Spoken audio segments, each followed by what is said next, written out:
am jumping on here to kind of just give an update of what's going on and to also ask a favor. I am redoing the back matter in my older books, and I would love to know from you, sort of as a reader, what are some of the things that you would like to see, or you like to see in books from authors.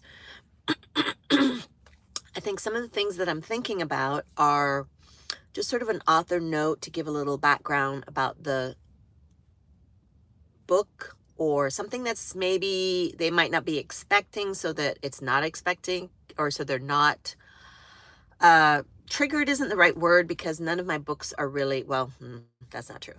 But sort of what to look out for in the book, and explain a little bit, like some of my books have dialect in it, and kind of explaining that so that they can be aware that those things are in there. Also, one of my books is about trafficking, kids trafficking, although nothing really happens on the page, but it might be something that triggers people. So adding things like that, as well as bonus. I know authors that add bonus scenes or sneak peeks into the next book. And the reason why my older books don't really have that is because they're older books and I didn't have the books that I have now published. So I'm going to be sort of looking at some of those things, but I would love to hear from you as a reader. What are the things that you like to see in author books? So that would be fantastic to get. If you could leave that in the comments for me, that would be great.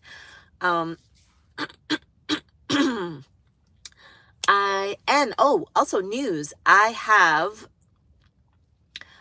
the audiobook version, as well as the paperback version for my latest release, is now live and available. So if you prefer physical books, or if you like audiobooks, my last release, The Trouble with Soulmates, is now available.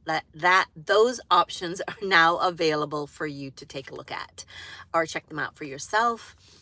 The other thing is, this month is my birthday, and I am doing a month-long birthday celebrations. I will be going here live every week as usual, but if you kind of want to get a little bit more behind the scenes about what I'm going to be doing, as far as giveaways, I'm going to be doing some behind the scenes with my books, and I'm also going to be doing a special surprise for those who are actually on my email list. So if you're not on my email list and you'd like to kind of learn more about that or be a part of that, I want to encourage you to go ahead and sign up. If you see, you can get a free book, Persuading Lola, which is a prequel to my first published book, and then you'll be added to my list, and you can kind of see what's going on there.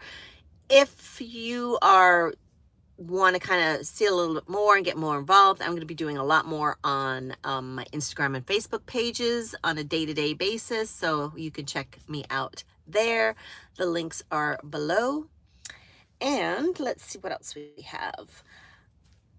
This is actually a really short video. I was trying to do a longer video, but it's not working out that way. But as I mentioned, I would love for you to give me feedback as far as, or actually, I can give you a book update on what's happening with book 2, because the last published book, The Trouble with Soulmates, is actually part of a 3-book series called The Gifted Ones. The first book was, the main character was a prophetic dreamer. In the second one, the main character, he's an empath. And in the third one, she has multiple gifts. So if those are kind of some of the things that you would like, and it's not fantasy, let me just say that clear off the bat. This is not fantasy in any way, shape, or form. This is just sort of everyday people going through spiritual journeys and using their gifts, and how it impacts their lives and the lives of the people around them. So that's a bit about what the books are about. And also, I am about 52 to 55,000 words into book 2. I'm looking to finish it up the middle of this month, I should say, and then start editing before the end of this month, so that I can get it to my beta readers as well as my editors, who I have dates booked in November. So I am looking to get this book out before the end of the year. So my aim is to publish 2 books every year. I'd like to say 3, and maybe I'll get there at one point. But I'm still ironing out my processes of how to be efficient. And I think having a structure, I'm good about that. I think the challenge that I'm having is I've been reading a lot more, and some of my favorite authors, as well as some new ones that I found, and their writing is phenomenal, and it's really challenging me to up my game. Not that I don't normally do that, but I'm really dissecting. I've always been the kind of reader where I actually look at and study how words they use, sentence structures, those kind of things. And these new authors that I've discovered are just phenomenal, and I love their writing style. And I'm not necessarily trying to emanate it, because I believe in having my own voice. That's really important to me. But just looking at their word use and how they move their characters through the scenes, things like that. I'm very fascinated by that, and I'm trying to incorporate a lot of that into my new books in ways that I haven't necessarily done it as in depth before. And it's proving to be a little challenging because it's slowing me down when I'm writing. So, and rather than just saying, oh, I'll do it in the editing stage, I'm trying to basically train myself to think about how I am writing the scene as I'm writing it. Whereas before, I was sort of a fast writer, get it on the page, it's in my head, I have my basic outline, get it all down, and then I will go back and edit the crap out of it. But that meant that the editing phase usually took me a lot longer than the writing. And not that that's a bad thing, but I'm trying to find a happy medium this time around and going forward.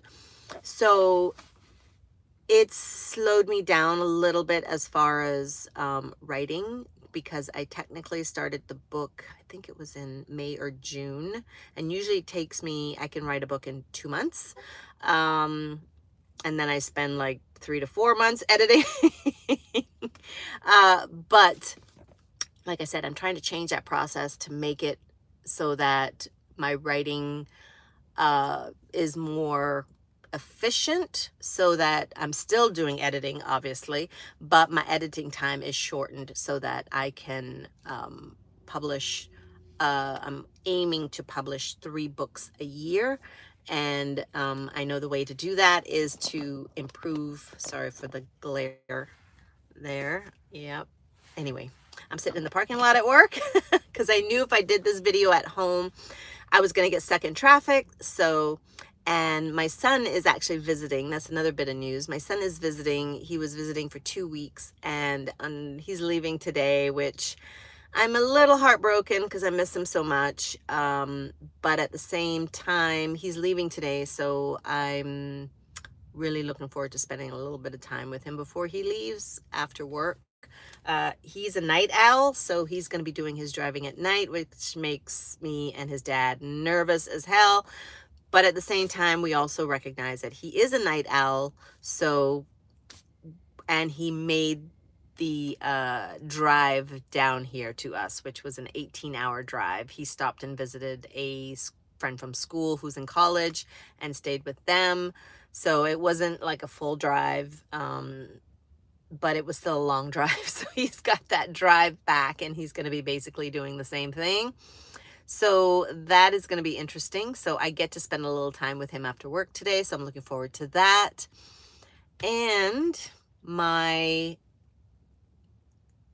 there's actually a really cute picture of my daughter on social media. She has very curly hair. If you follow me on Instagram or Facebook, you would have seen it.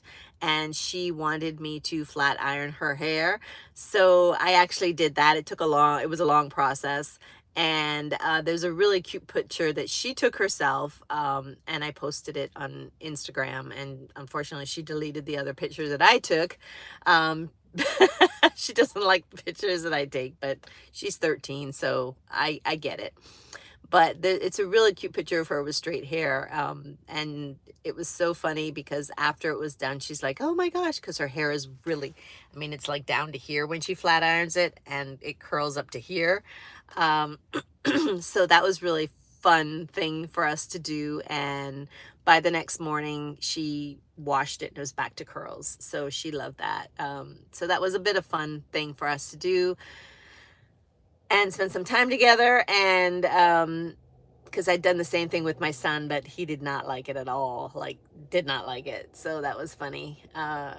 So thank you guys for joining me, and don't forget to let me know some of the things that you would like to see in the back of my books as far as information, or things that may be sneak peeks or um, behind the scenes, or more intense notes from me. That's kind of what I'm aiming at, but I would love to get any suggestions about things that you love to see in the back of authors' books. All right, so I can make sure to get that to you. Thank you guys so much for joining me, and I will see you in the next video, and I hope that you have an absolutely fantastic and amazing weekend. See you later.